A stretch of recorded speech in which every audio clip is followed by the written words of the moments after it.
صفحہ ظاہر سے باطل کو مٹایا ہم نے، نوع انسان کو غلامی سے چھڑایا ہم نے، تیرے کعبے کو جبینوں سے بسایا ہم نے، تیرے قرآن کو سینوں سے لگایا ہم نے۔ پھر بھی ہم سے یہ گلہ ہے کہ وفادار نہیں، ہم وفادار نہیں، تو بھی تو دلدار نہیں۔ بسم اللہ الرحمن الرحیم۔ اللہم صلی وسلم وبارک علی نبینا محمد وعلی آلہ وصحبہ اجمعین۔ ہم علامہ اقبال کی نظم شکوہ کی تشریح اور ایکسپلینیشن کر رہے ہیں، اور ہم نے آخری کلپ میں یہ دیکھا کہ اقبال کے 11 بند اس نظم کے جو پہلے 2 بندوں کے علاوہ ہیں، یعنی کہ 3 سے لے کے 13 بندوں تک اقبال نے اللہ تعالیٰ کے سامنے شکوہ کرنے سے پہلے مسلمانوں کے کارنامے گنوائے، اپنا ماضی جو کہ عروج سے بھرا ہوا تھا، اور مسلمانوں کے وہ تمام کارنامے جو کہ سیرت نبوی صلی اللہ علیہ وآلہ وسلم سے شروع ہوئے، جن میں خلفائے راشدین کے دور کا ذکر ہوا، جس میں کانسٹینٹینوپل کی فتح کا ذکر ہوا، اور اس کے بعد بھی بہت سے واقعات کا ذکر ہوا، وہ گنوائے۔ اور ہم نے دیکھا تھا کہ اس 13ویں بند کے آخر میں جو یہ آخری شعر ہے، پھر بھی ہم سے یہ گلہ ہے کہ وفادار نہیں، ہم وفادار نہیں، تو بھی تو دلدار نہیں۔ یہاں سے میں نے آپ کو بتایا تھا کہ اصل شکوہ جو ہے اب سٹارٹ ہو رہا ہے، اور اس کلپ کے اندر ہم جو نظم کا تیسرا حصہ اپنے ایک تشریح کی خاطر رکھیں گے، اور اس کو ہم دیکھیں گے کہ اس کے اندر اقبال کیا کہہ رہا ہے، اور جو آخری حصہ ہوگا وہ آخری اور دعائیہ حصہ ہوگا کہ اس کے اندر اقبال جب اس شکوہ کو بند کرے گا، شکوہ کو ختم کرے گا، تو وہ کس لحاظ سے ختم کرے گا۔ تو اب شکوہ اصل سٹارٹ ہو رہا ہے، جو ایک اللہ کے ہاں وہ شکوہ کرنے جا رہا ہے، اور اس کا پہلا بند میں آپ کے سامنے رکھتا ہوں۔ امتیں اور بھی ہیں، ان میں گناہ گار بھی ہیں، عجز والے بھی ہیں، مست میں پندار بھی ہیں، ان میں کاہل بھی ہیں، غافل بھی ہیں، ہوشیار بھی ہیں، سینکڑوں ہیں کہ تیرے نام سے بیزار بھی ہیں، رحمتیں ہیں تیری اغیار کے کاشانوں پر، برق گرتی ہے تو بیچارے مسلمانوں پر۔ اقبال کہہ رہا ہے کہ امتیں تو اور بھی ہیں، اللہ سبحانہ و تعالیٰ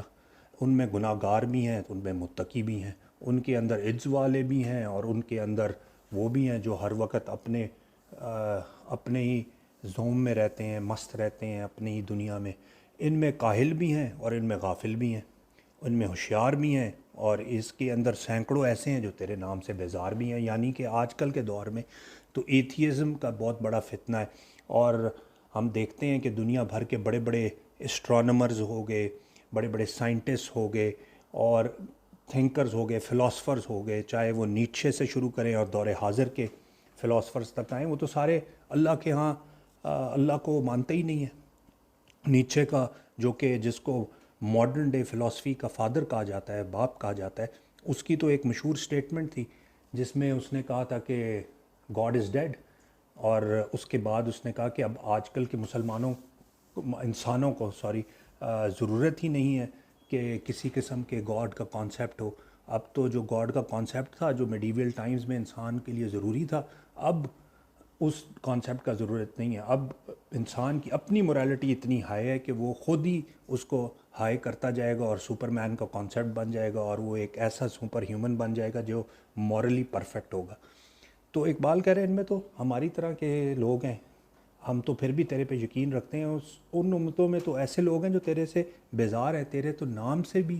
وہ آشنا نہیں ہیں۔ لیکن کیا کر آگے وہ کہتا ہے رحمتیں ہیں تیری اغیار کے کاشانوں پر،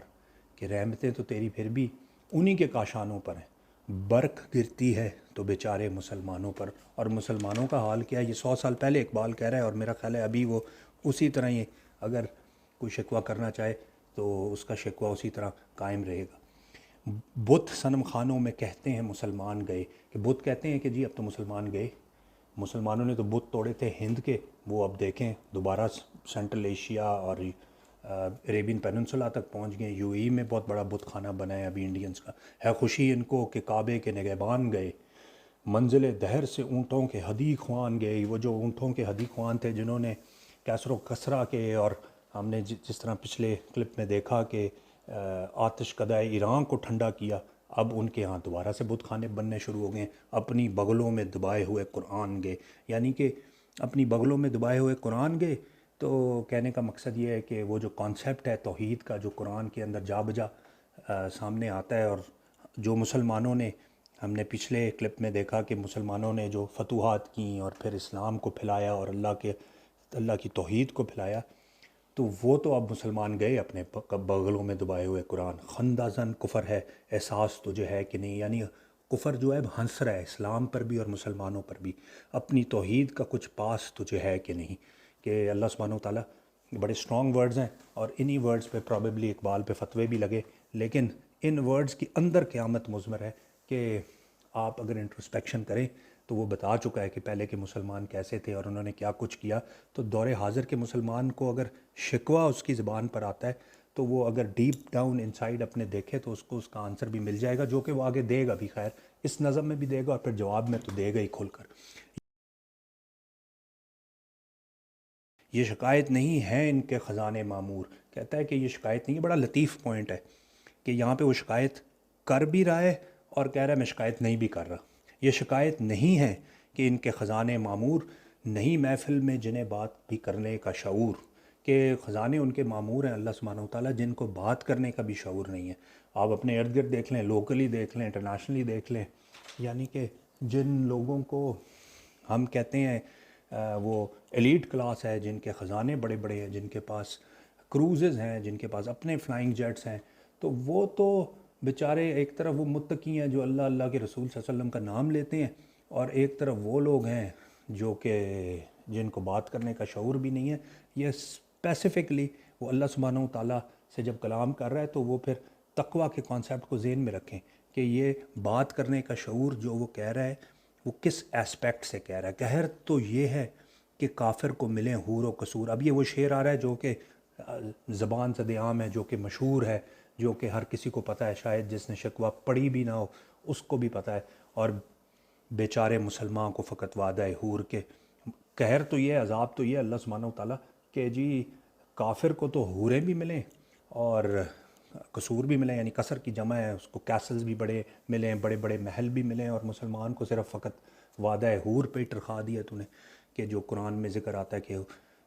حور عین ہوں گی جو کہ بڑی بڑی آنکھوں والی خیموں کے اندر موجود ہوں گی، جو جنت میں جا کے مسلمانوں کو ملیں گی۔ اور ہمارا مولوی بھی دن رات ہمیں انہی حوروں کے بارے میں کہانیاں سناتا رہتا ہے، لیکن اس دنیا میں تو اصل میں تو انہیں دے دی ہیں کفار کو۔ اب وہ الطاف نہیں، ہم پر عنایات نہیں۔ یہ الطاف ہوئی لطف کی جمع، جو کہ اس نے تیسرے بند میں اللہ سبحانہ و تعالیٰ کو کہا تھا نا کہ شرط انصاف ہے صاحب الطاف امیم، بوئے گل پھیلتی کس طرح جو ہوتی نہ نسیم۔ تو ابھی وہ یہی کہہ رہا ہے کہ الطاف ہیں اللہ سبحانہ و تعالیٰ تیرے ہی ان پہ، یعنی ساری لطف تو نے کر دیا ان پہ۔ اب وہ الطاف نہیں، ہم پر عنایات نہیں۔ بات یہ ہے کہ پہلی سی مدارات نہیں، کہ اللہ سبحانہ و تعالیٰ لگتا یہ ہے کہ اب تیرا دل ہم سے اچاٹ ہو گیا ہے۔ ویسے تو قرآن میں آتا ہے کہ جی یہ امت ہے، آخری امت ہے، اللہ کے رسول صلی اللہ علیہ وسلم کی امت ہے، خاتم النبیین کی امت ہے صلی اللہ علیہ وآلہ وسلم، تو یہی آخری امت ہے۔ لیکن لگتا یہ ہے کہ بس تیرا دل بھر گیا ہم سے۔ کیوں مسلمانوں میں ہے دولت دنیا نایاب، کہ مسلمانوں میں کیا وجہ ہے کہ مسلمانوں کی دولتی دنیا نایاب ہے؟ بڑے بڑے امپائرز ہیں گوروں کے ہاں، ابھی بھی دیکھ لیں، 100 سال بعد بھی دیکھ لیں اس نظم کے، تو مسلمانوں کی کلیکٹیو جو مسلم ملک ہیں ان کی کلیکٹیو جی ڈی پی بھی شاید اگر زیادہ نہیں تو تقریباً برابر ہوگی صرف انگلینڈ کے یا جرمنی کے یا فرانس کے۔ اور آپ لوگوں کا جو پورا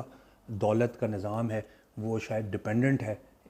چائنا آپ لے لیں یا ویسٹرن ملک لے لیں، تو ان کا کچھ حصہ بنتا ہے اس کے اندر پوری مسلمانوں ملکوں کی دولت شاید سمیٹی جا سکے۔ تیری قدرت تو ہے جس کی حد ہے نہ حساب کے، اللہ سبحانہ و تعالیٰ تیری قدرت کی تو کمی نہیں ہے، تو جو چاہے تو اٹھے سینہ صحرا سے حباب، تو اگر چاہے تو سینہ صحرا سے بلبلے اٹھیں۔ جس طرح نوح علیہ السلام کا سیلاب آیا تو نوح علیہ السلام بیٹھے ہوئے تھے صحرا کے اندر، کشتی بنا رہے تھے، اور ان کے قبیلے کے لوگ اور جو بڑے بڑے سردار تھے جو ان پہ ایمان نہیں لاتے تھے، تو قرآن میں آتا ہے کہ وہ گزرتے تھے تو ہنستے تھے کہ یہ دیکھو صحرا کے بیچ میں بیٹھا کشتی بنا رہا ہے۔ راہرو دشت ہو سیلی زدہ موج سراب۔ اب یہ اقبال کا جو ہے نا کلاسک ہے کہ وہ ورڈز کی جو گیمکری کرتا ہے، جو ورڈز کا میجک کرتا ہے، کہ راہرو دشت یعنی کہ دشت میں چلنے والا جو مسافر ہے، ہو سیلی زدہ یعنی سیلی کہتے ہیں تھپڑ کو بھی یا جال کو بھی یا ٹریپ کو بھی موج سراب، یعنی سراب کی موج. سراب از مراج. جب دشت میں چلتے ہیں تو دور سے لگتا ہے پانی ہے، وہ پانی نہیں ہوتا، ریفلیکشن ہو رہی ہوتی ہے لائٹ کی، تو ایسا لگتا ہے کہ پانی ہے. اور جو مسافر ہوتے ہیں وہ اس کی طرف ڈائریکشن میں چلتے رہتے ہیں، اور جتنے قریب جاتے ہیں وہ اتنا ہی اور آگے جاتا ہے. اور بہت سے لوگ اس طرح مسافر جو ہیں صحرا میں گم ہو جاتے ہیں اس سراب کے چکر میں، مراج کو ڈھونڈتے ہوئے پانی سمجھ بیٹھتے ہیں اس کو. تو وہ کہہ رہے ہیں کہ تیرے اللہ سبحانہ و تعالیٰ تیری قدرت میں تو کمی نہیں ہے، تو جو چاہے تو سینہ صحرا سے بھی حباب اٹھے، اور تو اگر چاہے تو ایک رارو دشت جو ہے دشت میں سفر کرنے والا وہ جو ہے سیلی زدہ ہو جائے، یعنی اس کو تھپڑ پڑے موج سراب کے، یعنی وہ گم ہو جائے. اور اگر آپ اس کو پہلے مصرے کے ساتھ ملا کر پڑھیں تو یہ بھی کہہ سکتے ہیں کہ سینہ صحرا سے جو حباب اٹھے، تو وہ جو سیلی زدہ اس کو شاید پانی کے تھپڑ پڑے، یعنی کہ وہ سراب سمجھ رہا ہو اور اصل میں تو سراب کو بھی پانی بنا دے. تانے اغیار ہے رسوائی ہے نہ داری ہے. کہتا ہے اب اغیار کی تان زنی ہے ہم پر، ہر وقت یہ ہمارے لیے رسوائی ہے نہ داری ہے. کیا تیرے نام پر مرنے کا وسخواری ہے. یعنی وہ جو سارے ہم نے اقبال نے خیبر، کانسٹینٹینوپل، اور پھر وہ جو بحر اوقیانوس میں جو گھوڑے دوڑائے بحر ظلمات میں، اور وہ سارا کچھ ہم نے کیا، تو اس کا یہ ہمیں عوض اس کا جو مرنے کا عوض جو ہے یہ ہمیں ایک خواری مل رہی ہے اللہ سبحانہ و تعالیٰ. بنی اغیار کی اب چاہنے والی دنیا نہیں، اب یہ جو دنیا ہے یہ اغیار کی اب ہو گئی ہے، رہ گئی اپنے لیے خیالی دنیا. ہمارے لیے بس یہ فیری ٹیلز ہیں پرانی، انہی کو ہم یاد کرتے رہتے ہیں. ہمارا مولوی بھی ممبر پہ ہمیں یہی کہانیاں سناتا رہتا ہے،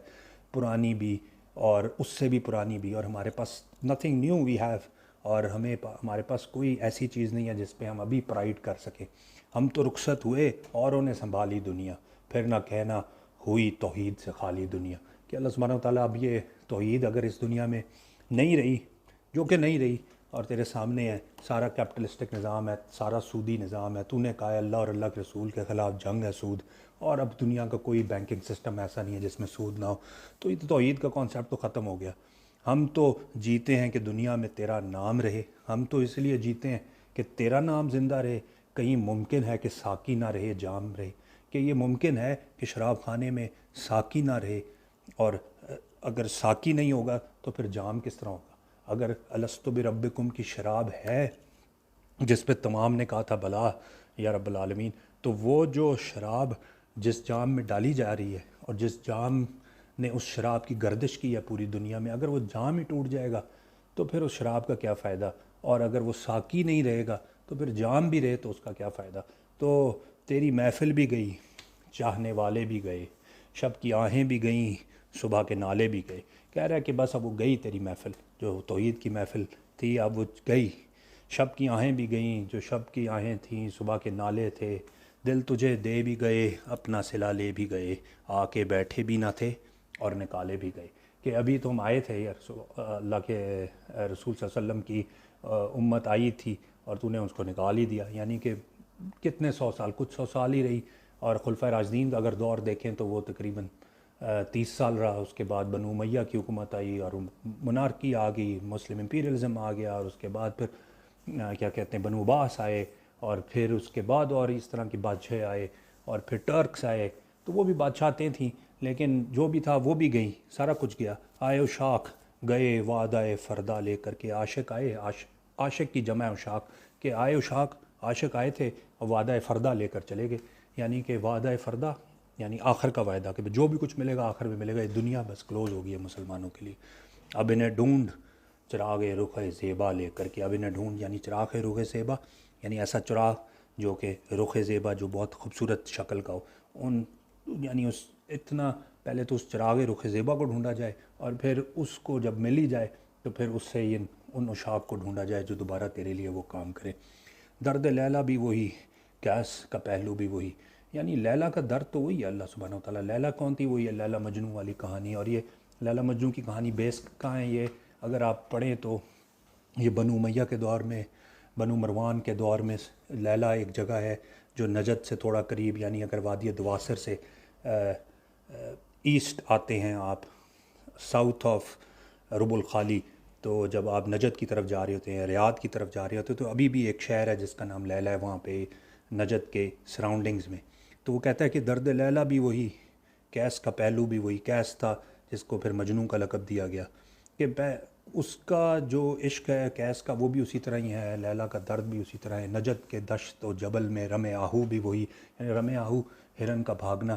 تو اب تو ہرن وہاں پہ ختم ہو گئے ہیں، جو سعودیہ میں رہے ہیں کچھ عرصہ یا جنہوں نے دیکھا ہے وہ ایریا تو انہیں پتہ ہے کہ اب آبادی ہو گئی ہے۔ پہلے اس سارے ایریا میں سنتے رہے ہیں کہ وہاں پہ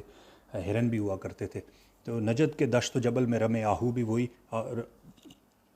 اب بھاگتے دوڑتے جو ہرن ہے وہ بھی اسی طرح ہی بھاگتے دوڑتے ہیں۔ عشق کا دل بھی وہی، حسن کا جادو بھی وہی، یعنی عشق کا دل، یہ وہ کیا بات کرے، عشق دم جبرائیل، عشق دل مصطفیٰ، عشق خدا کا رسول مسجد قرطبہ میں کہتا ہے، عشق خدا کا کلام، عشق کی مستی سے پے کرے گل تابناک، عشق ہے صبح خام، عشق قاص الکرام، عشق فقیر حرم، عشق امیر جنود، عشق ہے ابن سبیل، اس کے ہزاروں مقام۔ تو وہ جو عشق کا دل بھی وہی، حسن کا جادو بھی وہی، امت احمد مرسل بھی وہی، تو بھی وہی، یعنی کہ جو عشق کا دل ہے وہ اللہ کے رسول صلی اللہ علیہ وسلم سے ڈرائیو ہوتا ہے، وہ آپ صلی اللہ علیہ وسلم کی ذات ہے جو عشق کا محور ہے، تو وہ بھی وہی ہے، اور حسن کا جادو بھی وہی ہے۔ تو پھر یہ آرزردگی غیر سبب کیا معنی، کہ یعنی کہ پھر ہم سے یہ خفا کیوں ہوتا ہے، مطلب ہے تو سب چیزیں جو بیسکس ہیں مسلمانوں کے تو وہ تو وہی ہیں، ہم نے تو ان کو ڈینائی نہیں کیا۔ اپنے شیداؤں پر یہ چشم غضب کیا معنی، کیا ہمیں اٹھا کے باہر پھینک دیا تو نے، تو کیا کیا ہم نے، کیا کیا، آگے بتا رہا ہے، تجھ کو چھوڑا کہ رسول عربی کو چھوڑا، بت گری پیشہ کیا، بت شکنی کو چھوڑا، یعنی کہ ہم نے کوئی بت تو نہیں تراشنا شروع کر دی، ہم نے کوئی بت پوجنا تو نہیں شروع کر دیے، یا بت شکنی یعنی بت توڑنے کی عادت ختم تو نہیں کی، ابھی بھی ہم اللہ کے رسول صلی اللہ علیہ وسلم کو اپنا نبی مانتے ہیں، نبی الامی کو مانتے ہیں، رسول عربی مانتے ہیں ان کو۔ عشق کو عشق کی اشف تسری کو چھوڑا، رسم سلمان و اویس کرنی کو چھوڑا۔ ویسے چھوڑ تو دیا ہے اقبال سے، میں تھوڑا سا ڈس ایگری کروں گا، لیکن اقبال بھی بات یہی کر رہا ہے کہ سنیں یہ مسلمان اور دیکھیں، اپنے انٹروسپیکشن کریں اور دیکھیں کہ کیا ہم تھے اور کدھر ہیں، جس طرح وہ اقبال کہتے ہیں نا کہ وہ کیا گردوں تھا جس کا ہے تو ٹوٹا ہوا تارا۔ آگ تکبیر کی سینوں میں دبی رکھتے ہیں، زندگی مثل بلال حبشی رکھتے ہیں۔ تو کہتے ہیں کہ ابھی بھی اسی طرح ہی تکبیر ہے، جس طرح سیدنا بلال کو امیہ بن خلف پتھر رکھتا تھا ان کے سینے پہ، ڈریگ کرتا تھا، کھینچتا تھا اور کہتا تھا بتا تیرا رب کون ہے، وہ کہتا تھا احد، وہ کہتا تھا میں رب ہوں، یہ کس طرح ہو سکتا ہے، میں تجھے پالتا ہوں، تجھے روٹی دیتا ہوں، اس زمانے میں غلام کے کیا رائٹس ہوں گے، تو وہ کہتے تھے احد۔ وہ کہتے ہیں کہ ابھی بھی اسی طرح ہی، ہم بھی تو اسی طرح ہی آگ تکبیر کی سینوں میں دبے رکھتے ہیں جس طرح سیدنا بلال رکھتے تھے۔ تو سوچ لیں آپ رکھتے ہیں یا نہیں، سوال آپ کے لیے چھوڑا جاتے ہیں۔ عشق کی خیر وہ پہلی سی ادا بھی نہ سہی، اب یہاں پہ بہت خوبصورت شاعری آ رہی ہے اور ایک جادو ہے اس کے اندر۔ عشق کی پہلی خیر وہ پہلی سی ادا بھی نہ سہی، کہ اب عشق کی ہمیں پتہ ہے کہ ہم شاید اس طرح کے عاشق نہیں ہیں، زیادہ پیمائی تسلیم و رضا بھی نہ سہی، زیادہ پیمائی یعنی زیادہ پیمائی وہ رستہ پہ چلنا، تسلیم و رضا کے رستے پہ چلنا شاید ہماری اب اس طرح کی عادت نہیں رہی، اللہ سبحانہ و تعالیٰ بھی ایگری۔ مسترب دل صفت قبلہ نما بھی نہ سہی، یعنی کہ جو ہمارا دل مسترب ہے، جو ہمارا تڑپنے والا دل ہے وہ صفت قبلہ نما، یعنی کہ وہ اس کیمپس کی طرح نہیں ہے جو قبلے کا رستہ دکھا دے، قبلے کی شکل دکھا دے، جس طرح 360 اسلام 360 آن کریں، اس میں قبلہ کیمپس آن کریں تو ڈائریکٹ آپ کو قبلے پہ پوائنٹر کرے گا، یا آپ کے پاس کوئی اور قبلہ ایپ ہے تو آپ کو بتائے گا۔ تو کہتا ہے اب ہمارا مسترب دل اس طرح کا قبلے کی طرف اٹریکٹ نہیں ہوتا، اور پابندی آئین وفا بھی نہ صحیح، اور ہم نے واقعی جو آئین وفا ہے تیرا، یعنی یہ قرآن ہو گیا یا اللہ کے رسول صلی اللہ علیہ وسلم کی سنت ہوگی، آپ صلی اللہ علیہ وسلم کے پیاری چیزیں یعنی اہل البیت اور اصحاب کرام السابقون الاولون کے ساتھ محبت ہوگی، تو وہ بھی ہم نے اس آئین کی بھی وفاداری نہیں کی۔ لیکن تو نے بھی کیا کیا اللہ سبحانہ وتعالیٰ، تو نے بھی تو کبھی ہم سے کبھی غیروں سے شناسائی ہے، بات کہنے کی نہیں، تو بھی تو ہر جائی ہے، کہ ہم نے اگر عشق میں ادھورے رہ گئے تو اللہ سبحانہ وتعالیٰ تو نے بھی تو ہمارے ساتھ جو کمٹمنٹ تھی وہ پوری نہیں کی نا، نعوذ باللہ۔ یہ مطلب وہ شکوہ ہو رہا ہے لیکن اس کے اندر چھپی ہوئی ہے مضمر ہے، جو کہ اس کا جواب ہے وہ آپ کو خود ہی مل جاتا ہے۔ سر فاراں پہ کیا دین کو کامل تو نے، فاراں مکہ کی ایک چوٹی ہے، یعنی کہ مکہ میں تو نے دین کو کامل کر دیا، اللہ کے رسول صلی اللہ علیہ وسلم کے ہاتھ پر یہ اپنی شریعت کو کامل کیا، انبیاء کو کامل کیا، کانسیپٹ اور رسالت کو کامل کیا، اب اس کے بعد کوئی رسول نہیں، ایک اشارے میں ہزاروں کے لیے دل تو نے، یعنی ایک اشارے سے تو نے ہزاروں کے دل لے لیے۔ آپ صلی اللہ علیہ وسلم کا ایک اشارہ ہوتا تھا اور پھر اس کے بعد آج تک مسلمان جو ہیں آپ کے ایک اشارے پہ مرتے ہیں۔ آتش اندوز کیا عشق کا حاصل تو نے، اب یہاں پہ بڑی ڈیپتھ ہے کہ آتش اندوز کیا عشق کا حاصل تو نے، کہ ابراہیم علیہ السلام کو تو نے آگ کے اندر پھینک دیا اور وہ عشق کا حاصل تھے، یعنی انہوں نے عشق کیا تیرے سے، کس طرح سورج کو چاند کو دیکھ کے، اور پھر کس طرح انہوں نے اپنے قبیلے کے بت توڑے اور سب سے بڑے کے گردن میں وہ ایکس ڈال دیا کہ اس نے توڑے ہیں، اور قبیلے والوں کے ساتھ پورا ایک جو ہے جنگ لے لی تیری عشق کی خاطر، تو نے ان کو عشق کا کیا کیا کہ آتش اندوز کر دیا۔ آتش اندوز کیا عشق کا حاصل تو نے، پھونک دی گرمی رخسار سے محفل تو نے۔ اب یہ بہت کم لوگ اس پوائنٹ کو سمجھے ہیں، لیکن یہ گرمی رخسار یہ ہے کہ حضرت یوسف علیہ السلام جب آئے ہیں سامنے، اور جب زلیخا کو لوگوں نے ملامت کی کہ یار یہ دیکھو یہ تم اپنے غلام کے ساتھ اس کے پیچھے پڑ گئی ہو، تو پھر اس نے جو دعوت کی، اور سورہ یوسف میں پوری ڈیٹیل آئی ہوئی ہے اس کی، اور پھر وہ چھری اور سیب پکڑائے گئے لوگوں عورتوں کے ہاتھوں میں، اور جب یوسف علیہ السلام سامنے آئے ہوں گے، ظاہری بات ہے ان کی گرمی رخسار ہوگی، تو پھر پوری محفل جو ہے پھونک دی گئی، یعنی کہ انہوں نے اپنے ہاتھ کاٹ دیے اور کہا ماں، کیا کہا کہ جی ماں ھذا بشر، کہ یہ تو انسان نہیں ہے کبھی، تو وہ کہتے ہیں کہ جی یہ تو اللہ سبحانہ و تعالیٰ تو نے سارا کچھ کیا، لیکن یہ تیرے ایک اشارے سے سب چیزیں ہو جاتی ہیں، آج کیوں سینے ہمارے شرر آباد نہیں، یعنی ہمارے سینوں کے اندر اب کیوں وہ شرر نہیں ہے، اب کیوں وہ آگ نہیں ہے، وہ پیشن نہیں ہے۔ اگر تو ایک اشارے سے وہ اتنا کچھ کر سکتا ہے کہ عشق کے حاصل کو تو آتش اندوز کر دے اور گرمی رخسار سے تو پوری محفل کو پھونک دے، تو اور ایک اشارے سے ہزاروں کے دل فارغ کر دے سر فاران پہ، یعنی اس پہاڑی کی چوٹی پر جہاں سے آپ صلی اللہ علیہ وسلم کو چھوڑ کر جانا پڑا، اور اسی آ کے ادھر ہی کانکسٹ آف مکہ کے بعد آپ صلی اللہ علیہ وسلم نے اپنا دین کامل کیا اور کمپلیٹ کیا، اور وہاں سے پھر پوری دنیا میں پھیلا، تو یہ جب تو سب کچھ کر سکتا ہے، تو آج ہمارے سینے جو برباد ہوئے میں ہیں اور بیکار ہوئے میں ہیں اور شرر آباد نہیں ہیں، یہ کیوں ہے؟ اس کے پیچھے کیا وجہ ہے؟ ہم وہی سوختہ سما ہیں، تجھے یاد نہیں، ہم تو وہی جلا ہوا سامان ہیں، ہم نے تیری آگ میں برن آؤٹ ہو گئے ہیں، اب ہم ایش بن کے رہ گئے ہیں پیچھے، اب کچھ بچا ہی نہیں ہے ہمارا، تو جس طرح کہتے ہیں تو نے بھی ہمیں یوز کر لیا اور بس سائیڈ لائن کر دیا، یا کوئی ہمارا فائدہ ہے آگے نہیں ہے فائدہ، اب کیا